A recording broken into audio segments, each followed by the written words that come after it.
कि एक परिवार में एक व्यक्ति को आरक्षण मिलना चाहिए जब तक कि मेरे बेटे को कोई ब्राह्मण अपनी बेटी दान नहीं करते या उससे उसका संबंध नहीं बना, केवल आर्थिक आधार की अगर बात है तो। मध्य प्रदेश के आईएएस बाबू संतोष वर्मा को अपने बेटे के लिए ब्राह्मण बहू चाहिए और जब तक नहीं मिलती तब तक दलितों को आरक्षण मिलता रहना चाहिए। कि एक परिवार में एक व्यक्ति को आरक्षण मिलना चाहिए जब तक कि मेरे बेटे को कोई ब्राह्मण अपनी बेटी दान नहीं करते या उससे उसका संबंध नहीं बना, केवल आर्थिक आधार की अगर बात है तो। ब्राह्मण की बहू बेटियों पर बड़ी बेशर्मी से अभद्र टिप्पणी करने वाले आईएएस साहब का मुंह काला करने वालों को हिंदू संगठनों ने 51,000 रुपए का नगद इनाम देने की घोषणा कर दी है। लेकिन भाषण दे रहे आईएएस साहब का खुद का इतिहास उनकी बयानबाजी की तरह काला है। आरोप है कि शादीशुदा होने के बावजूद 4 महिलाओं को अपने प्रेम जाल के जाल में फंसा चुके हैं। उनके साथ ऐसी चीजें की हैं जिसको हम अपने टीवी स्क्रीन पर भी नहीं दिखा सकते। वीडियो में बोला कि मेरे बेटे को कोई ब्राह्मण अपनी बेटी दान कर दे या मेरे बेटे से संबंध बनाए, तब तक इस देश के अंदर वो आरक्षण जारी रहना चाहिए। मैं उस भिखारी की औलाद से कहना चाहता हूं कि इस देश की मर्यादाएं हैं। ये भारतीय संस्कृति का देश है, ये सनातन है। ब्राह्मण भारतीय संस्कृति का रखवाला है और भारतीय संस्कृति को रखरखाव करता है। तो उसकी जो सेवा है, जहां जहां जिलों में जहां वो पोस्टेड रहा है, मुझे संदेह है उसने इस देश के लिए न्याय नहीं किया होगा।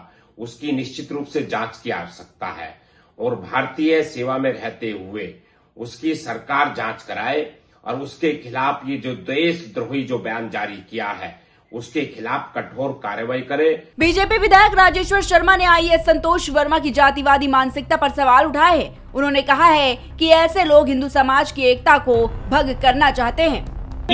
मुझे लगता है ऐसे मूर्खों की बातों पर किसी पे कोई ध्यान नहीं दो। आप चिंता मत करो, सनातन और हिंदू एकता जिंदा रहेगी। ये सब एक जातिवादी लोग जितने भी हैं एकता में भंग करने की कोशिश कर रहे हैं। हिंदू एक था, एक है, रहेगा। सब बेटियों का सम्मान है, सब बेटियां सुरक्षित हैं। अपराधी मानसिकता किसी की भी चलेगी। आईएएस संतोष वर्मा द्वारा एक मजदूर संगठन के प्रांतीय अधिवेशन में ब्राह्मण समाज की बेटियों के लिए अपमानजनक शब्द कहकर पूरे देश की बेटियों का अपमान किया है। बेटियां धर्म जाति से ऊपर हैं। हिंदुस्तान में बेटियों की, नारियों की पूजा होती है। एक नारी का अपमान करके गृह युद्ध को भड़काने का उसका प्रयास है। पूर्व में भी वो छेड़छाड़, बलात्कार, धोखाधड़ी जैसे मुकदमे इस व्यक्ति पर दर्ज हुए। मुझे उम्मीद है जो हमने आज एफआईआर कराई है, इस पर मुकदमा दर्ज करने के बाद इसके ऊपर एनएसए लगाई जाएगी। प्रमोट होकर आईएएस बने संतोष वर्मा इतना बड़ा फरेबी है, वो सिर्फ महिलाओं को ही नहीं सिस्टम को भी झांसा दे चुके हैं। जब एक लड़की से चक्कर में उन पर एफआईआर हुई, प्रमोशन अटक गया तो जनाब ने नकली दस्तावेज तक तैयार करवा लिए। आईएएस वर्मा का काला चिट्ठा, नकली दस्तावेज तैयार करवाए, एफआईआर तक करवाई रद्द। प्रमोशन के लिए फर्जी दस्तावेज तैयार करवाए, मकड़जाल तैयार कर विभाग ने पाया प्रमोशन। लेकिन जब भांडा फूटा तो पुलिस ने बड़ी इज्जत के साथ उन्हें घर से उठाया और जेल के सलाखों के पीछे पहुंचाया।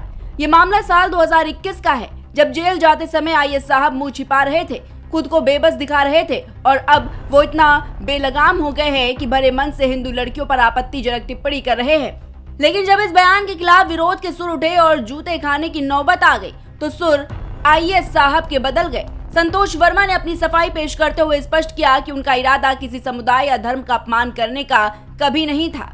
मध्य प्रदेश में प्रशासन और समाज के बीच एक नई बहस छिड़ गई है। आईएएस संतोष वर्मा के विवादित बयान और उनके पुराने आरोपों ने एक बार फिर ये सवाल खड़ा कर दिया है कि क्या संवैधानिक पद पर बैठे अधिकारी ऐसे बयान दे सकते हैं। सरकार ने उन्हें कारण बताओ नोटिस जारी कर दिया है और अगले 7 दिनों में उनका जवाब मांगा गया है। अब देखना होगा कि विभागीय कार्रवाई कैसे होगी और समाज में इसका क्या असर पड़ेगा। Desk report, prime TV.